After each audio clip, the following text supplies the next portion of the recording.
Ma mère et ma sœur ont commencé à emménager dans ma maison de plage à mon insu. C'est une propriété familiale, a dit ma mère. J'ai changé les serrures. À leur arrivée pour le grand jour, la police les attendait. Tu aurais dû nous dire que tu vendais cet endroit. Nous t'aurions aidé à faire les cartons. Ces mots résonnaient encore dans ma tête alors que je me tenais, figé dans ma propre allée, à regarder ma mère diriger ma sœur vers la porte d'entrée de ma maison de Lille comme si elle en était la propriétaire.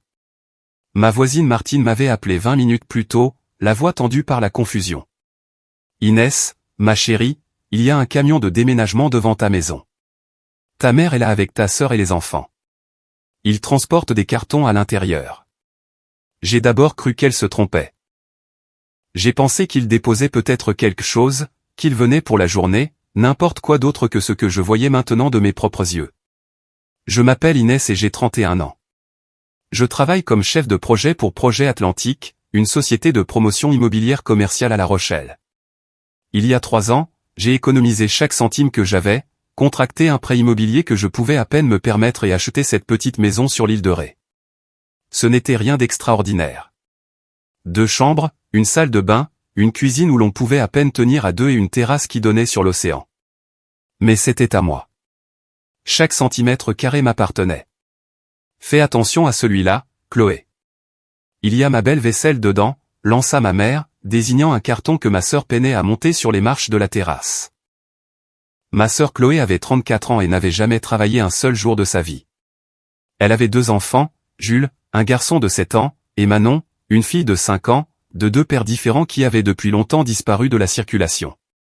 D'aussi loin que je me souvienne, Chloé avait toujours vécu chez nos parents, les laissant élever ses enfants pendant qu'elle se plaignait de la dureté de sa vie. J'ai garé ma voiture dans l'allée et je suis sorti, le cœur battant si fort que je le sentais dans mes tempes. Ma mère m'a immédiatement repéré et m'a fait un grand signe de la main comme si c'était la chose la plus normale du monde.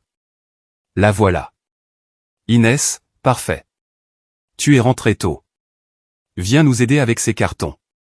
Il y a encore tout un camion à décharger. Je me suis approché d'elle lentement, mes jambes me semblant être en béton. Maman, qu'est-ce qui se passe ici? À ton avis? On emménage. Elle l'a dit si nonchalamment, d'un ton si naturel que pendant un instant, je me suis demandé si j'avais manqué quelque chose. Y avait-il eu une conversation que j'avais oubliée? Avais-je accepté cela dans mon sommeil? Emménager? Dans ma maison? Chloé laissa tomber le carton qu'elle portait sur la terrasse avec un bruit sourd et essuya la sueur de son front. C'est un bien familial, Inès.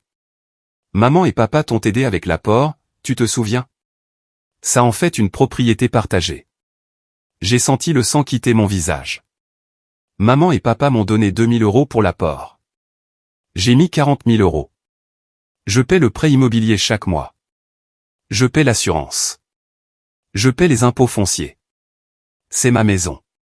Ma mère a agité la main avec dédain. Ne sois pas si théâtrale. La famille, c'est la famille. Chloé a besoin d'un endroit où vivre. Et cette maison est à moitié vide pendant qu'elle et les petits sont entassés dans le bureau de ton père. Ce n'est pas juste. Pas juste? Les mots sont sortis plus forts que je ne l'avais prévu. Vous décidez d'emménager dans ma maison sans même me le demander, et c'est moi qui ne suis pas juste? Jules est arrivé en courant du coin de la maison, ses chaussures couvertes de sable. Maman, on peut aller à la plage maintenant? Tu avais dit qu'on pourrait y aller en arrivant. Chloé lui a souri, m'ignorant complètement. Dans un petit moment, mon chéri, laisse maman finir de déballer d'abord. Je suis resté là, à regarder cette scène se dérouler comme si j'étais piégé dans un cauchemar. Ma mère retournait déjà vers le camion de déménagement. Ma sœur prenait un autre carton. Ma nièce et mon neveu couraient dans mon jardin comme s'il leur appartenait, et aucun d'entre eux ne semblait penser qu'il y avait quoi que ce soit de mal dans ce qu'ils faisaient.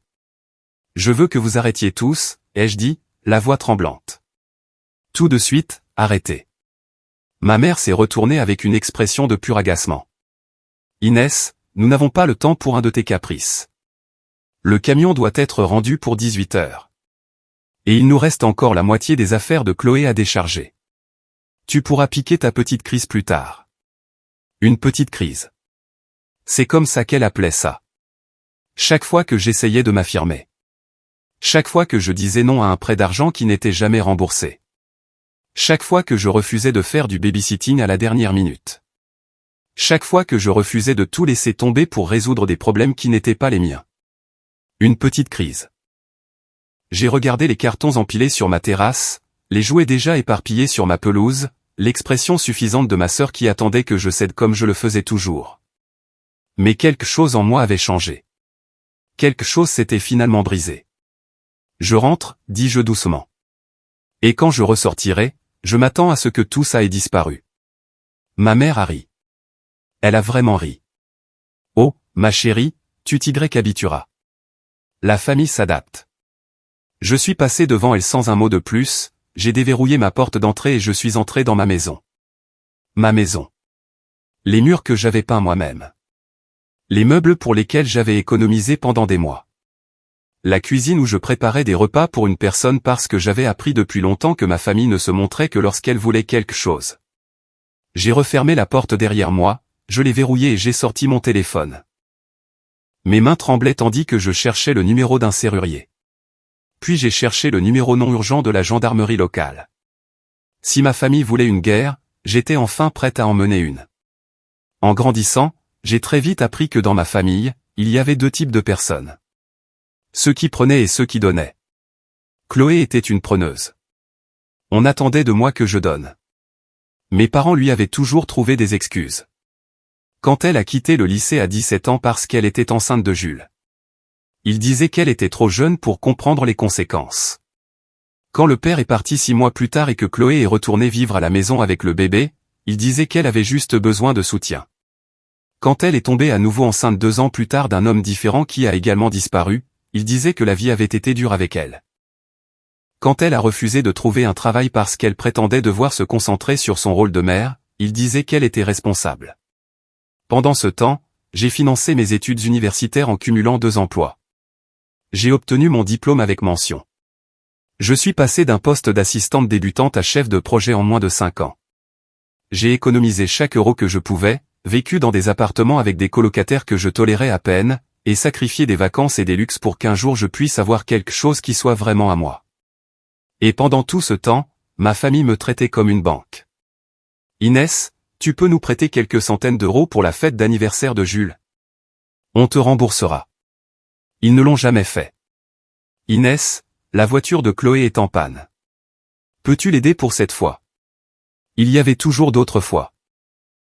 Inès, la retraite de ton père n'est pas ce à quoi nous nous attendions. Peux-tu participer aux courses ce mois-ci? Ce n'était jamais juste un mois. Quand j'ai acheté la maison de plage, je pensais avoir enfin créé un espace qui n'était que pour moi. Un sanctuaire loin des demandes constantes, des culpabilisations, du cycle épuisant de donner et donner sans jamais rien recevoir en retour. Mais j'aurais dû me méfier. Le premier signe de problème est apparu il y a environ 6 mois, lorsque Chloé a commencé à faire des commentaires lors des dîners de famille. Ça doit être sympa d'avoir une maison de plage vide pendant que certains d'entre nous galèrent. Tu sais, les enfants adoreraient passer plus de temps à la plage. Dommage que leur tante ne les invite jamais. J'ai ignoré les commentaires. J'avais appris que répondre au comportement passif-agressif de Chloé ne faisait qu'empirer les choses, mais les commentaires sont devenus plus audacieux, plus directs, et ma mère a commencé à les reprendre.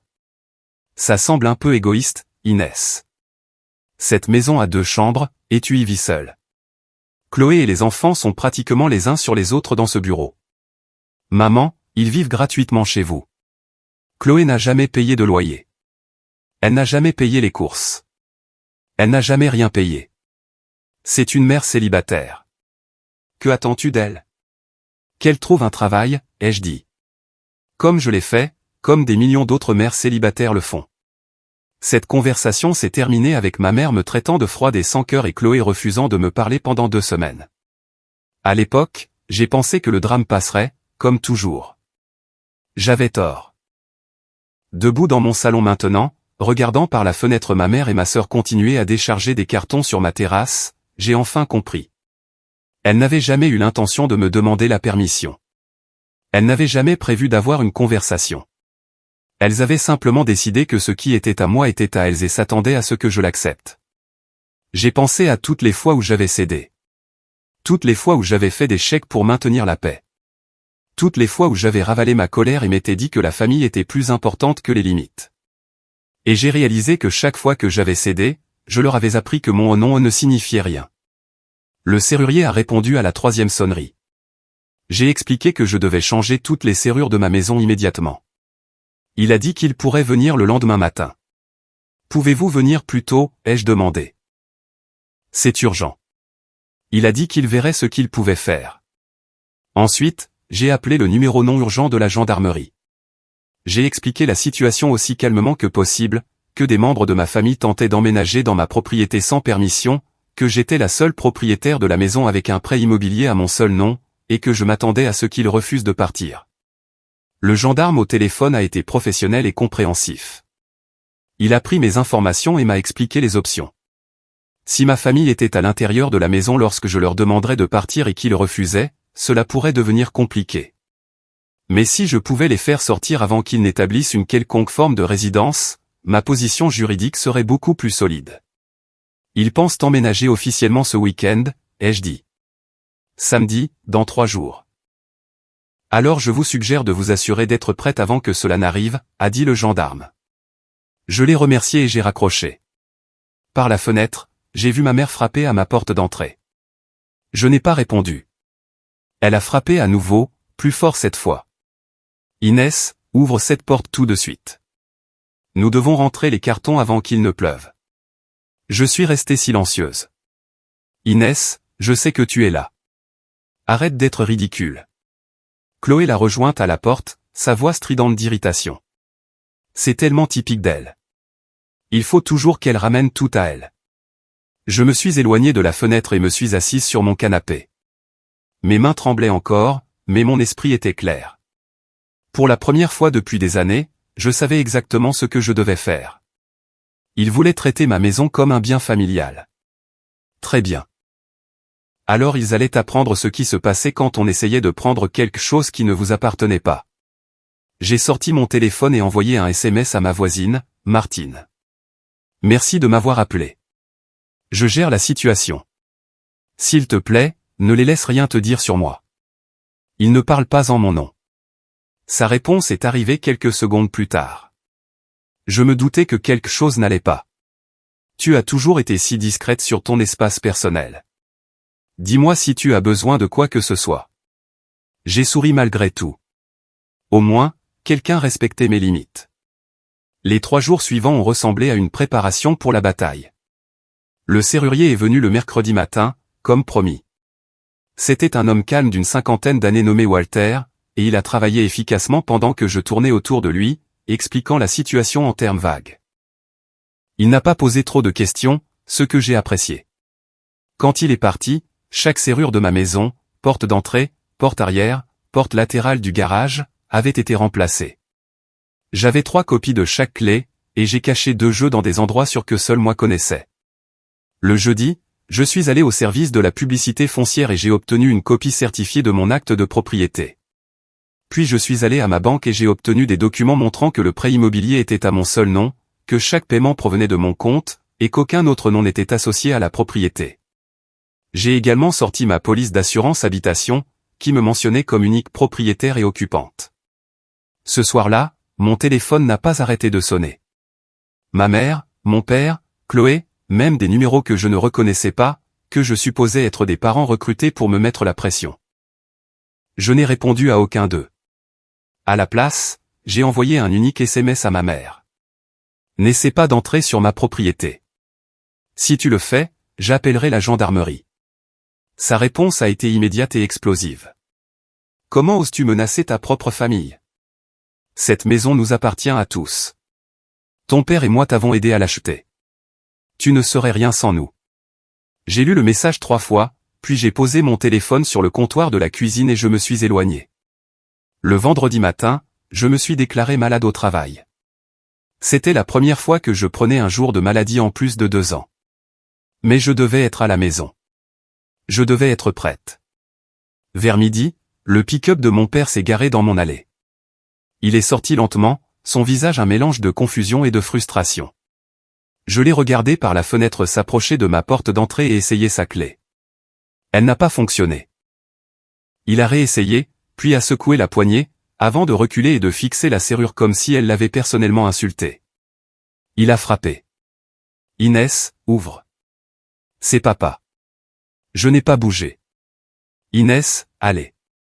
Ta mère est bouleversée. Chloé est bouleversée. Les enfants sont bouleversés. On peut juste parler de ça comme des adultes. Je suis restée silencieuse. Il a soupiré lourdement et a sorti son téléphone. Un instant plus tard, mon téléphone a vibré avec un SMS de sa part.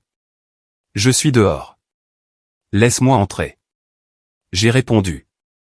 Les serrures ont été changées. Tu n'es pas le bienvenu sur ma propriété sans ma permission. Il y a eu une longue pause. Puis le moteur de son pick-up a démarré et il a quitté l'allée. Je savais que ce n'était pas fini. Je savais que le samedi serait le véritable test. Cette nuit-là, j'ai à peine dormi. Je suis resté allongé dans mon lit, écoutant le bruit des vagues à l'extérieur de ma fenêtre, essayant de trouver du réconfort dans ce rythme qui m'avait autrefois apporté tant de paix. Mais mon esprit n'arrêtait pas de s'emballer, imaginant les pires scénarios. Et s'il cassait une fenêtre? Et s'il prétendait que je les avais invités? Et si les gendarmes prenaient leur parti? Je me suis levé à 5 heures du matin le samedi, j'ai pris une douche, je me suis habillé et j'ai mangé un petit déjeuner que je n'ai pas goûté. Puis je me suis assise sur mon canapé avec ma pile de documents à côté de moi et j'ai attendu. Ils sont arrivés à 9h30. Le camion de déménagement s'est garé en premier, le même que celui de mercredi. Derrière lui, la berline de ma mère, et derrière elle, le pick-up de mon père. Chloé est sortie du côté passager de la voiture de ma mère, et les enfants ont dévalé de la banquette arrière, déjà excités par la plage qu'ils pouvaient voir depuis l'allée. Ma mère a marché d'un pas décidé vers la porte d'entrée avec l'assurance de quelqu'un qui croyait avoir tous les droits d'être là. Elle a attrapé la poignée, l'a trouvée verrouillée, puis a essayé sa clé. Quand elle n'a pas fonctionné, elle a réessayé. Puis elle a martelé la porte. Inès, ouvre cette porte tout de suite. On a un camion plein de meubles et pas de temps pour tes jeux. Je n'ai pas répondu. À la place, j'ai pris mon téléphone et composé le numéro que j'avais enregistré 3 jours plus tôt. Gendarmerie nationale, que puis-je pour vous? Je dois signaler une violation de propriété, ai-je dit, ma voix calme. Des gens essaient de s'introduire chez moi. Ma mère martelait toujours la porte. Inès, je sais que tu m'entends. C'est ridicule. Tu vas tout gâcher. J'ai donné mon adresse à l'opératrice et expliqué la situation. Elle a dit que des agents seraient là dans les 15 minutes. Dehors, Chloé avait rejoint ma mère à la porte. Peut-être qu'il y a une autre entrée. Vérifie à l'arrière. J'ai regardé par la fenêtre du salon Chloé disparaître sur le côté de la maison. Un instant plus tard, je l'ai entendu essayer la porte arrière, puis la porte latérale du garage. Toutes verrouillées. Elles sont toutes verrouillées. A-t-elle crié. Elle a changé toutes les serrures. Mon père se tenait près de son pick-up, les bras croisés, l'air mal à l'aise. Les enfants couraient dans le jardin, inconscients du drame qui se jouait autour d'eux. 10 minutes plus tard, j'ai entendu les sirènes. 2 véhicules de la gendarmerie se sont arrêtés devant ma maison, les gyrophares allumés. Les gendarmes sont sortis et se sont approchés de ma famille avec une autorité calme. Nous avons reçu un signalement pour violation de propriété, a dit l'un d'eux. Est-ce que quelqu'un vit à cette adresse? Ma mère a immédiatement pointé la porte d'entrée. Ma fille vit ici. Notre fille. C'est une propriété familiale. Elle est complètement déraisonnable et ne veut pas nous laisser entrer. Madame, avez-vous des documents prouvant que vous êtes propriétaire de ce bien? Ma mère a bafouillé. Des documents? Je suis sa mère. Nous l'avons aidé à acheter cette maison. Dis-leur, Henri. Mon père s'est éclairci la gorge. Nous lui avons donné 2000 € pour l'apport. Nous sommes de la même famille. Le gendarme s'est tourné vers la maison. La propriétaire est-elle présente? J'ai pris une profonde inspiration, rassemblé mes documents et ouvert la porte d'entrée. Je suis la propriétaire, ai-je dit en sortant sur la terrasse. J'ai l'acte de propriété, les documents du prêt immobilier et ma police d'assurance.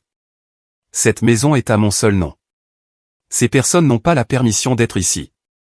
J'ai tendu les documents aux gendarmes, qui les a examinés attentivement pendant que le visage de ma mère virait à un rouge que je ne lui avais jamais vu. Elle ment, a hurlé Chloé. c'est la maison de notre famille. Elle ne peut pas nous mettre dehors comme ça. Madame, je vais vous demander de vous calmer, a dit le second gendarme en s'interposant entre Chloé et la terrasse. Les documents sont clairs, a dit le premier gendarme en me rendant mes papiers. Cette propriété appartient à mademoiselle Inès. Vous n'avez aucun droit légal d'être ici sans sa permission. La voix de ma mère s'est brisée. Mais nous sommes sa famille. Elle ne peut pas nous faire ça. Si, elle le peut, a dit fermement le gendarme. Et elle l'a fait. Je vais vous demander de quitter les lieux immédiatement. Si vous revenez sans le consentement de la propriétaire, vous serez passible d'une arrestation pour violation de propriété. Chloé pleurait maintenant. Des sanglots bruyants et théâtraux qui avaient toujours fonctionné avec mes parents, mais qui n'avaient aucun effet sur les gendarmes. Où est-ce qu'on est censé aller? J'ai des enfants. Elle jette des enfants à la rue. Chloé, tu vis chez maman et papa, ai-je dit doucement. Tu as un foyer. Ce n'est juste pas celui-ci. Le regard qu'elle m'a lancé était du pur venin. Tu vas le regretter, Inès. Tu vas regretter chaque chose que tu as faite aujourd'hui. J'ai regardé les gendarmes escorter ma famille vers leur véhicule. J'ai regardé le camion de déménagement s'éloigner avec tous les cartons de Chloé encore à l'intérieur. J'ai regardé ma mère me foudroyer du regard à travers la vitre de sa voiture, sa bouche formant des mots que je ne pouvais pas entendre mais que je pouvais facilement imaginer. Et puis ils sont partis. Je suis resté sur ma terrasse, mes documents toujours serrés dans mes mains, mon cœur battant si fort que je pensais qu'il allait exploser. Les gendarmes ont vérifié une dernière fois avec moi, ont confirmé que je voulais déposer un avis formel de violation de propriété, et ont promis de patrouiller dans le secteur pour le reste de la journée. Quand ils sont partis, j'étais seul. Je suis rentré dans ma maison, j'ai fermé la porte et je me suis effondré sur mon canapé. Mes mains tremblaient. Mes yeux brûlaient de larmes que je refusais de laisser couler. Mais sous tout cela, pour la première fois depuis des années, j'ai ressenti quelque chose que j'avais presque oublié. Je me sentais libre. Le silence après leur départ était presque plus dérangeant que le chaos ne l'avait été. Je suis resté assise sur mon canapé pendant ce qui m'a semblé des heures, fixant la porte d'entrée comme si je m'attendais à ce qu'elle s'ouvre brusquement à tout moment. Mon téléphone était face contre la table basse, vibrant constamment d'appels et de messages que je refusais de regarder. Toutes les quelques minutes, j'entendais une voiture passer dans la rue, et tout mon corps se tendait, convaincu qu'ils étaient revenus. Mais ils ne sont pas revenus. Pas ce jour-là. Vers midi, mon estomac m'a rappelé que je n'avais presque rien mangé depuis la veille au soir. Je me suis forcé à me faire un sandwich, bien que je n'ai pas pu le goûter. J'ai bu un verre d'eau. J'ai essayé de lire un livre, mais les mots se brouillaient sur la page. Finalement, vers 15 heures, j'ai cédé et j'ai regardé mon téléphone. 47 appels manqués, 23 messages textes, 6 messages vocaux. Les textes allaient de la fureur aux supplications en passant par les menaces. Ma mère m'accusait de détruire la famille. Chloé m'insultait de tous les noms qu'elle pouvait trouver. Mon père a envoyé un seul message qui disait simplement « Ce n'est pas comme ça qu'on t'a élevé ». J'ai lu chaque message attentivement, non pas parce que je voulais y répondre, mais parce que je voulais comprendre. Je voulais savoir s'il y avait une partie d'eux qui reconnaissait à quel point ils avaient eu tort. Une quelconque reconnaissance du fait que se présenter pour emménager chez quelqu'un sans permission n'était pas un comportement normal, un soupçon de conscience de soi. Il n'y en avait aucune. Au lieu de cela, chaque message me dépeignait comme la méchante. J'étais égoïste. J'étais cruel. J'étais une mauvaise fille, une mauvaise sœur, une mauvaise tante. J'étais célibataire parce qu'aucun homme ne voudrait de quelqu'un d'aussi froid.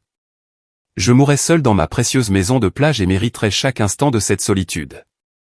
J'ai supprimé chaque message sans répondre. Les messages vocaux étaient plus difficiles à ignorer. La voix de ma mère, tremblante d'une émotion qui semblait authentique, demandant comment j'avais pu lui faire ça. Chloé sanglotant que ses enfants étaient traumatisés, qu'ils avaient été si excités à l'idée de vivre à la plage, et que maintenant ils ne feraient plus jamais confiance à la famille. Mon père, sévère et déçu, disant qu'il ne s'était jamais attendu à ce que sa propre fille appelle la gendarmerie contre son propre sang. J'ai écouté chacun d'eux, puis je les ai supprimés aussi. Ce soir-là, j'ai fait une longue promenade sur la plage. Le soleil se couchait sur l'eau, peignant le ciel de nuances d'orange et de rose qui m'emplissaient habituellement de paix. Mais ce soir, tout ce que je pouvais ressentir était un lourd nœud d'anxiété dans ma poitrine. Je savais que ce n'était pas fini. Je savais que ma famille n'accepterait pas la défaite si facilement.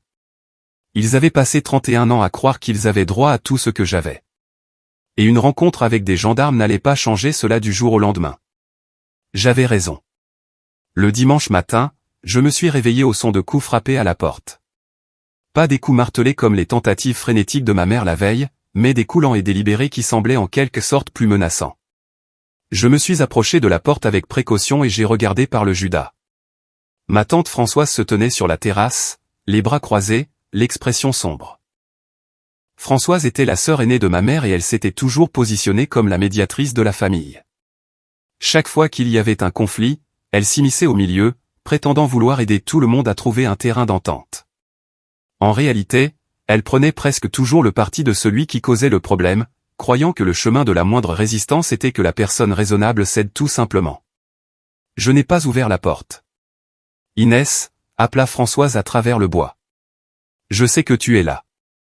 Ta mère m'a appelé. Elle est hors d'elle d'inquiétude.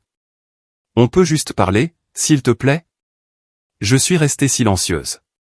Je ne suis pas là pour te crier dessus ou prendre parti. Je veux juste comprendre ce qui s'est passé. Ta mère dit que tu as appelé la gendarmerie contre ta propre famille. Ça ne peut pas être toute l'histoire. J'ai pris une inspiration et j'ai parlé à travers la porte. Toute l'histoire, c'est que ma mère et ma sœur ont essayé d'emménager dans ma maison sans ma permission. Elles sont arrivées avec un camion de déménagement et ont commencé à décharger des cartons. Quand je leur ai dit de partir, elles ont refusé. Alors, j'ai appelé la gendarmerie. C'est ça, toute l'histoire. Il y a eu une pause. Mais Inès, tu aurais sûrement pu gérer ça différemment. C'est ta famille. Ta mère dit qu'elle t'a aidé à acheter cette maison. Elle m'a donné 2000 € il y a 3 ans. J'ai payé plus de 100 000 € de prêts, d'impôts et d'entretien depuis. C'est ma maison. Mon nom est sur l'acte de propriété. Mon nom est sur le prêt. Personne d'autre. Une autre pause. Je comprends ça, mais tu ne pourrais pas au moins laisser Chloé et les enfants rester un petit moment? Juste le temps qu'elles se remettent sur pied. J'ai senti un rire amer monter dans ma gorge. Chloé se remet sur pied depuis 7 ans, Françoise. Elle n'a jamais eu de travail. Elle n'a jamais payé de loyer. Elle a vécu chez mes parents toute sa vie d'adulte pendant que je travaillais, économisais et luttais pour construire quelque chose pour moi-même, et maintenant elle veut me prendre ça aussi. Non, la réponse est non. Françoise a soupiré lourdement. Tu es très têtue, Inès. Et vous, vous encouragez des gens qui pensent pouvoir prendre tout ce qu'ils veulent de moi. S'il te plaît, quitte ma propriété. Elle est restée là un instant de plus, puis s'est retournée et est retournée à sa voiture. Je l'ai regardée s'éloigner par la fenêtre, probablement déjà en train de composer le rapport qu'elle livrerait à ma mère sur mon déraisonnement. Les appels et les messages ont continué tout au long de la journée. Le lundi matin, j'avais bloqué le numéro de chaque membre de ma famille. C'était la seule façon pour moi de fonctionner. Quand je suis retourné au travail le mardi, ma collègue Denise a immédiatement remarqué que quelque chose n'allait pas. Tu as l'air épuisé, a-t-elle dit en posant une tasse de café sur mon bureau. Week-end difficile? J'ai envisagé de balayer la question, mais quelque chose dans la préoccupation sincère de Denise m'a donné envie de parler. Ma famille a essayé d'emménager dans ma maison de plage sans me le demander. J'ai dû appeler la gendarmerie pour les faire partir. Ses yeux se sont écarquillés. Attends, sérieusement? Ils sont juste arrivés et ont commencé à emménager. Avec un camion, des cartons et les 2 enfants de ma sœur. Denise secoua lentement la tête. C'est de la folie. Qu'est-ce qu'il pensait qu'il allait se passer? Il pensait que je céderais comme je le fais toujours. J'ai pris une gorgée du café qu'elle m'avait apporté. Mais je ne l'ai pas fait. Bien joué, dit-elle fermement. Les limites sont difficiles, surtout avec la famille. Mais tu as fait ce qu'il fallait. J'aurais aimé la croire complètement. Une partie de moi se sentait encore coupable. J'entendais encore la voix de ma mère me traiter d'égoïste et de froide. Mais une autre partie de moi, celle qui avait enfin riposté, savait que je ne pouvais pas continuer à vivre comme le paillasson de quelqu'un d'autre. La question était de savoir si j'étais assez forte pour maintenir cette résolution lorsque la vraie pression commencerait. La vraie pression a commencé le mercredi. J'étais au travail, concentré sur une présentation que je devais faire la semaine suivante, quand le téléphone de mon bureau a sonné. L'identification de l'appelant montrait un numéro inconnu, mais il était local, alors j'ai répondu. Mademoiselle Inès. A demandé une voix de femme. Ici l'agent Patricia de l'aide sociale à l'enfance de la Charente-Maritime. Avez-vous un moment pour parler? Mon sang s'est glacé. L'aide sociale à l'enfance? Oui, madame. Nous avons reçu un signalement hier concernant 2 enfants mineurs, Jules et Manon, dont la tante aurait mis le bien-être en danger en les forçant à la rue. Je dois vous poser quelques questions sur l'incident. J'ai serré le téléphone si fort que mes jointures sont devenues blanches. Il n'y a eu aucun incident et personne n'a été mis à la rue. Pouvez-vous expliquer ce qui s'est passé le samedi 2 novembre? J'ai pris une profonde inspiration et j'ai raconté les événements aussi calmement que possible. Ma famille se présentant sans y être invitée, la tentative d'emménagement, mon refus de l'autoriser, l'intervention de la gendarmerie, le fait que Chloé et ses enfants n'avaient jamais vécu à mon adresse et avaient leur propre résidence chez mes parents. L'agente a écouté sans interruption, posant occasionnellement des questions de clarification. Quand j'ai eu fini, elle est restée silencieuse un moment. Mademoiselle Inès, d'après ce que vous me dites, il semble que les enfants aient un foyer stable chez vos parents. Est-ce exact? Oui. Ma sœur et ses enfants vivent chez mes parents depuis 7 ans. Ils n'ont jamais vécu avec moi. Et vous êtes propriétaire du bien à l'adresse en question? Oui. J'ai l'acte de propriété et les documents du prêt immobilier. Une autre pause. Je vois. Eh bien, cela semble être un conflit familial plutôt qu'un problème de protection de l'enfance. Je le noterai dans le dossier. Cependant, je tiens à vous informer que si d'autres signalements sont faits, nous pourrions avoir besoin de mener une enquête plus approfondie. D'autres signalements? Vous voulez dire que ma famille pourrait continuer à vous appeler pour me harceler? Le ton de l'agente s'est légèrement adouci. Je ne peux pas spéculer sur les intentions de qui que ce soit, mais je peux vous dire que les faux signalements à l'aide sociale à l'enfance sont pris au sérieux. Si un schéma de plainte non fondé émerge, il peut y avoir des conséquences pour la partie qui signale. Je l'ai remercié et j'ai raccroché, les mains tremblantes. Chloé avait appelé l'aide sociale à l'enfance. Elle avait essayé d'utiliser ses propres enfants comme des armes contre moi, prétendant que je les avais mis en danger en refusant de laisser des étrangers emménager dans ma maison. La profondeur de sa manipulation m'a coupé le souffle. J'ai passé le reste de la journée de travail dans un brouillard, à peine capable de me concentrer. Quand je suis rentré ce soir-là, je me suis assise sur ma terrasse à regarder les vagues et à essayer de comprendre ce que ma famille était devenue, ou peut-être ce qu'elle avait toujours été. Le jeudi a apporté plus de drame. Mon père s'est présenté à ma porte, seul cette fois, l'air plus vieux et plus fatigué que je ne l'avais jamais vu. « On peut parler ?» a-t-il demandé à travers la porte fermée. « Juste toi et moi. Personne d'autre. » Contre mon meilleur jugement, j'ai ouvert la porte mais je ne l'ai pas invité à entrer. Nous nous sommes tenus sur la terrasse, la brise de l'océan transportant l'odeur de sel entre nous. « Ta mère est dévastée » a-t-il commencé. Elle n'a pas arrêté de pleurer depuis samedi. Je suis désolé qu'elle soit contrariée, mais ce qu'elle a fait était mal, papa. Tu le sais. Il a soupiré en se frottant le front. Je sais que ça n'a pas été bien géré. Mais Inès, tu dois comprendre. Chloé a des difficultés. Ses enfants ont besoin de stabilité. Quand ta mère a suggéré qu'ils emménagent ici, ça semblait être une solution. Une solution pour qui? Pas pour moi. Personne ne m'a demandé. Personne n'a envisagé une seule seconde que je puisse avoir des pensées ou des sentiments sur le fait que des gens emménagent dans ma maison. Nous sommes une famille, a-t-il dit comme si cela expliquait tout. La famille prend soin les uns des autres. Je prends soin de cette famille depuis des années, papa. J'ai donné de l'argent. J'ai donné du temps. J'ai renoncé à des opportunités parce qu'on attendait toujours de moi que je sois disponible pour aider. Et qu'ai-je eu en retour? Plus de demandes, plus d'attentes, plus de culpabilité quand je dis non. Il a baissé les yeux, incapable de me regarder. Je sais que tu as beaucoup fait, mais Chloé. Chloé a 34 ans. Elle a eu 7 ans pour trouver sa voie, et elle n'a rien fait d'autre que de rester assise dans ton bureau en attendant que quelqu'un d'autre résolve ses problèmes. Je ne serai plus cette personne. Mon père est resté silencieux un long moment. Puis il a dit quelque chose qui m'a blessé plus profondément que tout ce que ma mère ou ma sœur m'avaient jeté à la figure. Tu sais, ta grand-mère t'a laissé cet argent pour l'apport parce qu'elle croyait en toi. Elle pensait que tu étais celle qui ferait quelque chose de sa vie, mais elle croyait aussi en la famille. Elle serait navrée de voir ce que tu es devenu. J'ai ressenti ces mots comme un coup physique.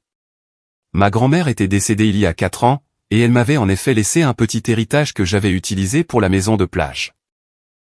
Utiliser sa mémoire contre moi était un nouveau coup bas, même pour mon père. Sors de ma propriété, ai-je dit doucement. Maintenant. Il m'a regardé un instant, quelque chose comme du regret vacillant sur son visage. Puis il s'est retourné et est retourné à son pick-up. Je suis rentré, j'ai verrouillé la porte et je me suis enfin laissé pleurer. Mais même à travers les larmes, quelque chose s'était durci en moi. La tentative de manipulation de mon père avait échoué. Au lieu de me faire sentir coupable, elle avait confirmé ce que je commençais à comprendre. Cette famille ne me voyait pas comme une personne. Elle me voyait comme une ressource, et les ressources, apparemment, n'avaient pas de sentiments. La semaine suivante a apporté un développement inattendu. Je déjeunais avec Denise dans la salle de pause quand mon téléphone a vibré avec un SMS d'un numéro que je ne reconnaissais pas. Le message était bref. C'est Martine, ta voisine. Quelqu'un vient d'essayer d'entrer dans ta maison par l'arrière. J'ai appelé la gendarmerie. Tu devrais rentrer. J'ai montré le message à Denise, attrapé mon sac à main et j'étais dehors en moins de 30 secondes. Le trajet jusqu'à l'île de Ré prend normalement environ 25 minutes. Je l'ai fait en 18, le cœur battant à tout rompre pendant tout le trajet. Quand je suis arrivé dans mon allée, un véhicule de gendarmerie était déjà garé devant la maison. Martine se tenait sur sa terrasse, regardant anxieusement. Je me suis approché des gendarmes qui prenaient des notes près de ma porte arrière. Que s'est-il passé? L'un des gendarmes m'a reconnu du samedi précédent. Mademoiselle Inès, votre voisine a signalé que quelqu'un tentait d'entrer par l'arrière de la propriété. Quand nous sommes arrivés, nous avons trouvé ça. Il a montré ma porte arrière. Le cadre était endommagé avec des marques de levier claires autour de la serrure. Quelqu'un avait essayé de la forcer. Vous avez vu qui c'était? Ai-je demandé à Martine. Elle a secoué la tête. J'ai entendu le bruit et j'ai regardé par ma fenêtre. J'ai vu une femme courir vers la rue. Elle avait les cheveux foncés, mais je n'ai pas pu voir son visage. Le temps que je sorte, elle était partie. Cheveux foncés? Ma sœur avait les cheveux foncés. Nous allons augmenter les patrouilles dans le secteur, a dit le gendarme. Et je vous recommande d'installer des caméras de sécurité. Si cela se reproduit et que nous avons des images, nous aurons des motifs d'arrestation. Je les ai remerciés et je suis rentré pour évaluer les dégâts. La serrure était intacte, mais le cadre devrait être réparé.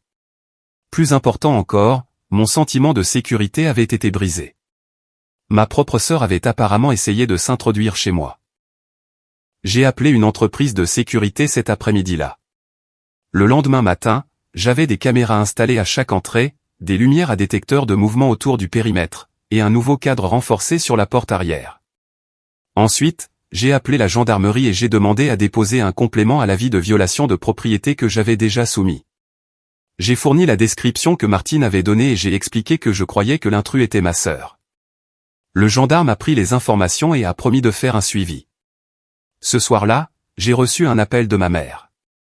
J'avais bloqué son numéro habituel, mais elle appelait depuis le téléphone de quelqu'un d'autre.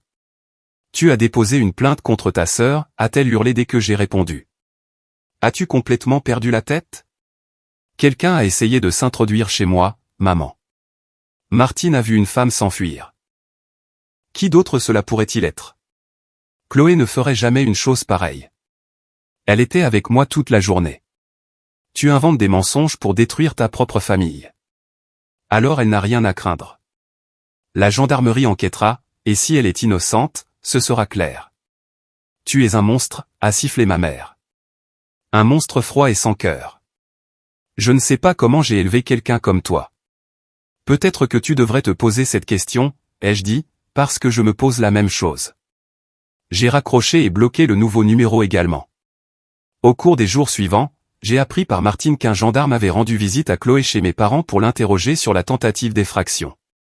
D'après ce que Martine avait entendu d'un ami qui connaissait un voisin de mes parents, Chloé avait tout nié et affirmé qu'elle était restée à la maison toute la journée. Mon père avait confirmé son alibi. Ma mère aurait menacé de poursuivre la gendarmerie pour harcèlement. L'enquête n'a rien donné. Sans images claires ou preuves physiques, il n'y avait pas assez de matière pour porter plainte. Mais le message était passé. Ma famille savait que je ne reculerais pas, et je savais qu'ils étaient capables de plus que je ne l'avais imaginé. Les appels et les messages de numéros inconnus ont continué pendant une autre semaine avant de finalement s'estomper. Ma mère avait apparemment recruté des parents éloignés, de vieux amis de la famille, et même un voisin de mon enfance pour me contacter et plaider la cause de Chloé. Chaque message dépeignait le même tableau. J'étais cruel. J'étais égoïste. Je détruisais la famille pour un simple malentendu. Je n'ai répondu à aucun d'eux. Finalement, le silence que j'avais tant désiré est arrivé. Plus d'appels, plus de messages, plus de visites surprises. Ma famille avait apparemment réalisé que leurs tactiques habituelles ne fonctionnaient pas. Mais je savais que ce n'était pas la paix. C'était une impasse. Et les impasses se terminent tôt ou tard, d'une manière ou d'une autre. 3 semaines après la tentative d'effraction, j'ai reçu une lettre par la poste d'un cabinet d'avocats. Ma mère me poursuivait pour le remboursement des 2000 € qu'elle m'avait donnés pour l'apport, plus les intérêts, prétendant que c'était un prêt qui n'avait jamais été remboursé. J'ai lu la lettre 2 fois, puis j'ai pris mon téléphone et j'ai appelé mon propre avocat. Si ma famille voulait mener cette bataille au tribunal, j'étais prête. Et cette fois, ce ne serait pas moi qui perdrais. Mon avocat s'appelait Grégoire, et il m'avait été recommandé par un collègue de travail qui l'avait engagé pour un litige immobilier plusieurs années auparavant. Il avait la fin de la cinquantaine, des cheveux gris et des yeux perçants qui suggéraient qu'il avait vu toutes les ruses que les familles pouvaient se jouer les unes aux autres. « Ils vous poursuivent pour 2000 €, a-t-il demandé en examinant la lettre de ma mère lors de notre première rencontre. Ça ne vaut même pas les frais de dossier. Ce n'est pas une question d'argent, ai-je dit. C'est une question de contrôle. Ils veulent me faire savoir qu'ils peuvent me rendre la vie difficile. Grégoire a hoché lentement la tête. Cela correspond à ce que vous m'avez dit. La tentative d'emménagement, l'appel à l'aide sociale à l'enfance, la tentative d'effraction. Ce procès n'est qu'une autre tactique de pression. Alors, que dois-je faire? Il s'est adossé à son fauteuil. Nous répondons. Nous contre-attaquons. Et nous indiquons clairement que tout harcèlement supplémentaire aura des conséquences. Au cours des 2 semaines suivantes, Grégoire m'a aidé à préparer une réponse au procès de ma mère. Nous avons rassemblé des documents montrant que les 2000 € avaient été un don, pas un prêt.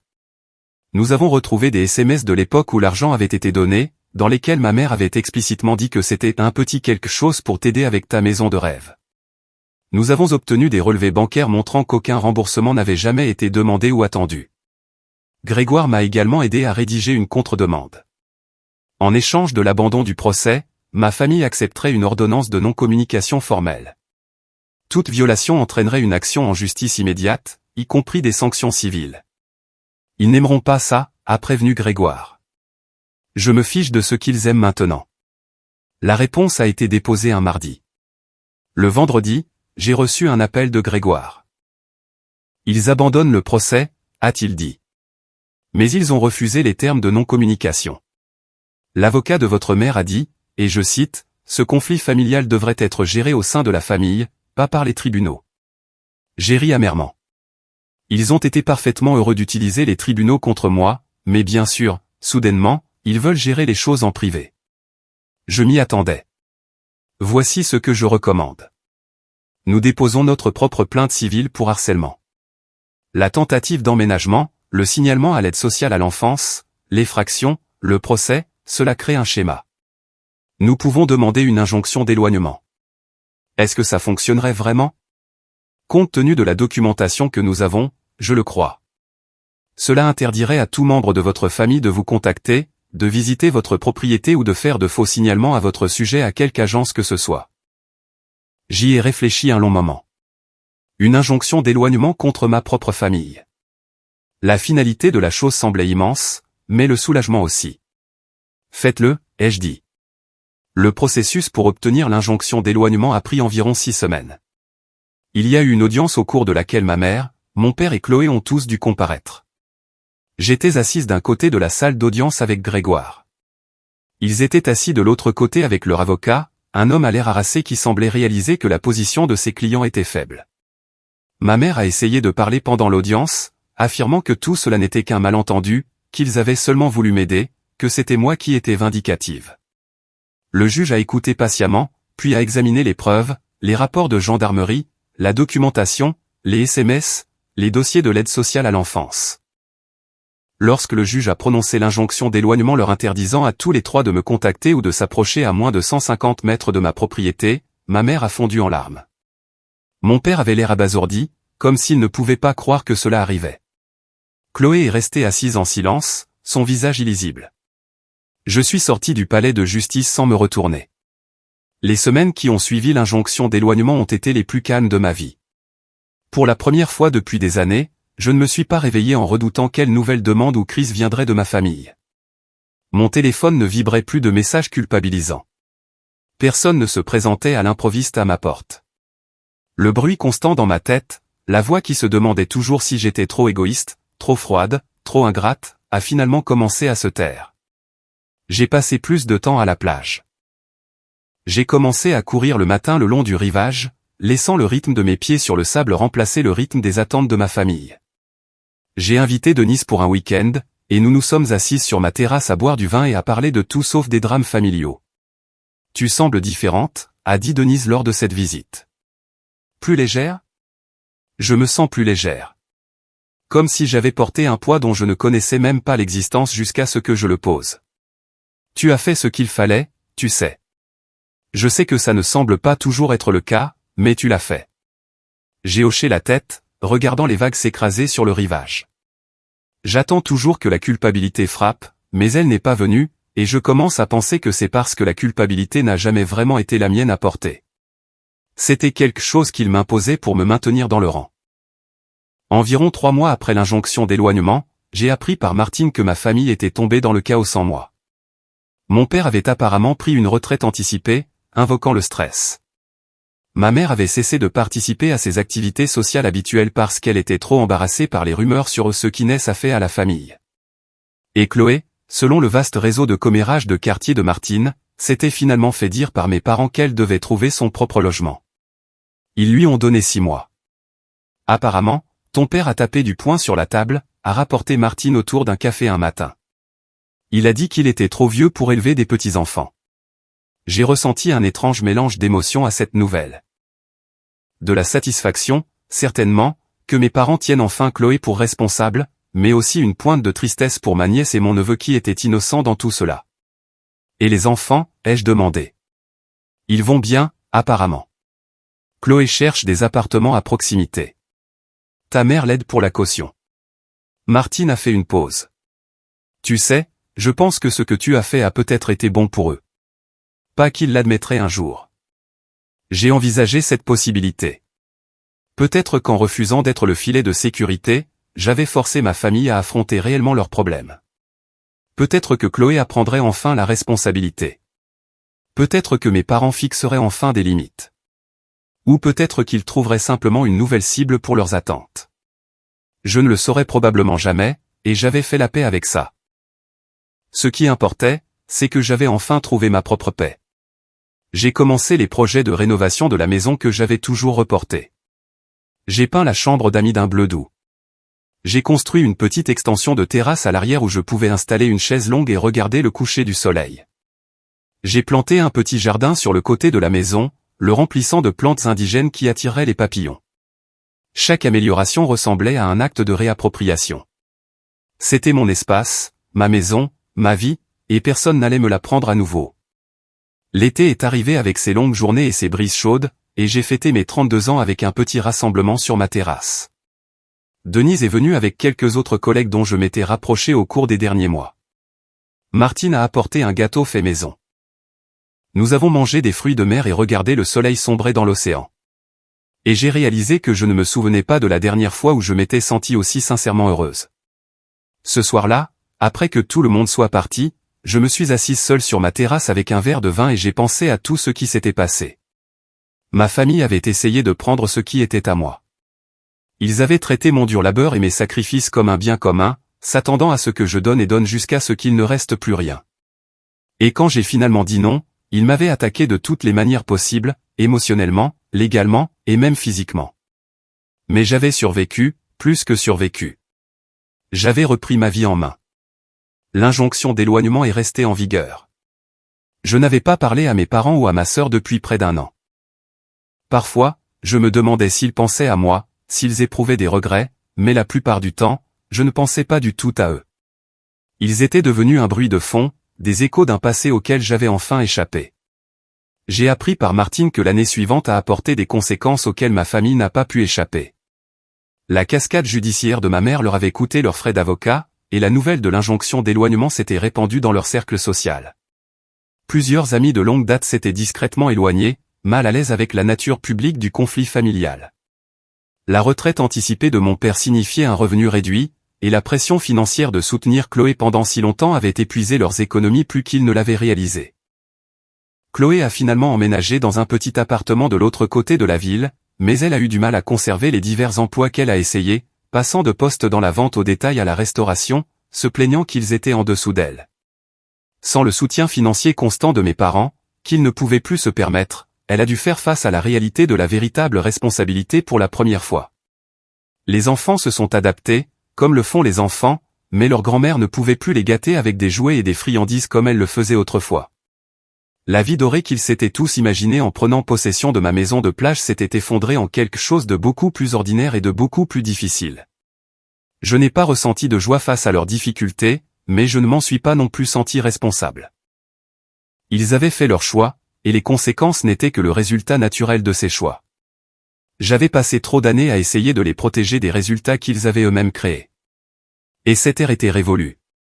Pour le premier anniversaire du jour où ils avaient essayé d'emménager, j'ai fait une longue promenade sur la plage au coucher du soleil.